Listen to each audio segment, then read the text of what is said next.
ഇന്നത്തെ വേദഭാഗം അപ്പോസ്തലനായ വിശുദ്ധ പൗലോസ് കൊരിന്ത്യർക്ക് എഴുതിയ 1-ാം ലേഖനം 4-ാം അധ്യായം. ഞങ്ങളെ ക്രിസ്തുവിൻ്റെ ശുശ്രൂഷക്കാരും ദൈവമർമ്മങ്ങളുടെ ഗ്രഹവിചാരകന്മാരും എന്നിങ്ങനെ ഓരോരുത്തൻ എണ്ണിക്കൊള്ളട്ടെ. ഗ്രഹവിചാരകന്മാരിൽ അന്വേഷിക്കുന്നതോ അവർ വിശ്വസ്തരായിരിക്കണം എന്നത്രേ. നിങ്ങളോ മനുഷ്യർ കഴിക്കുന്ന വല്ല വിസ്താരത്തിലോ എന്നെ വിധിക്കുന്നത് എനിക്ക് അത്രയും ലഘുകാര്യം. ഞാൻ എന്നെ തന്നെ വിധിക്കുന്നതുമില്ല. എനിക്ക് യാതൊരു കുറ്റത്തെക്കുറിച്ചും ബോധമില്ലെങ്കിലും അതിനാൽ ഞാൻ നീതിമാൻ എന്ന് വരികയില്ല. എന്നെ വിധിക്കുന്നത് കർത്താവാകുന്നു. ആകയാൽ കർത്താവ് വരുവോളം സമയത്തിന് മുമ്പേ ഒന്നും വിധിക്കരുത്. അവൻ ഇരുട്ടിൽ മറഞ്ഞിരിക്കുന്നത് വെളിച്ചത്താക്കി ഹൃദയങ്ങളുടെ ആലോചനകളെ വെളിപ്പെടുത്തും. അന്ന് ഓരോരുത്തന് ദൈവത്തിങ്കൽ നിന്ന് പുകഴ്ചയുണ്ടാകും.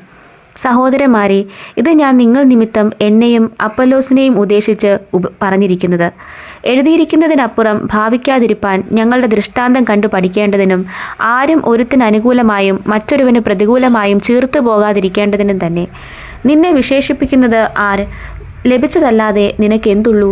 ലഭിച്ചതെങ്കിലോ ലഭിച്ചതല്ല എന്ന പോലെ പ്രശംസിക്കുന്നതെന്ത്? ഇത്ര ക്ഷണത്തിൽ നിങ്ങൾ തൃപ്തന്മാരായി, ഇത്ര ക്ഷണത്തിൽ നിങ്ങൾ സമ്പന്നന്മാരായി, ഞങ്ങളെ കൂടാതെ വാഴുന്നവരായി.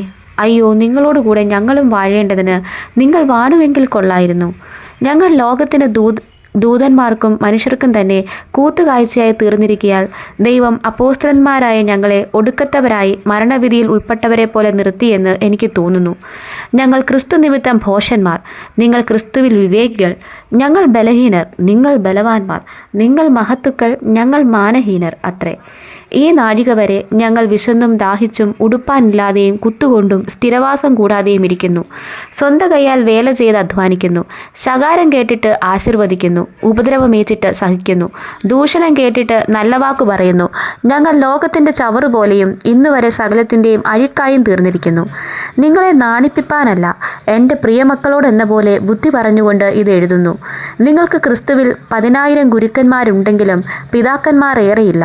ക്രിസ്തുവേശുവിൽ ഞാനല്ലോ നിങ്ങളെ സുവിശേഷത്താൽ ജനിപ്പിച്ചത്. ആകയാൽ എൻ്റെ അനുകാരികളാകുവിൻ എന്ന് ഞാൻ നിങ്ങളെ പ്രബോധിപ്പിക്കുന്നു.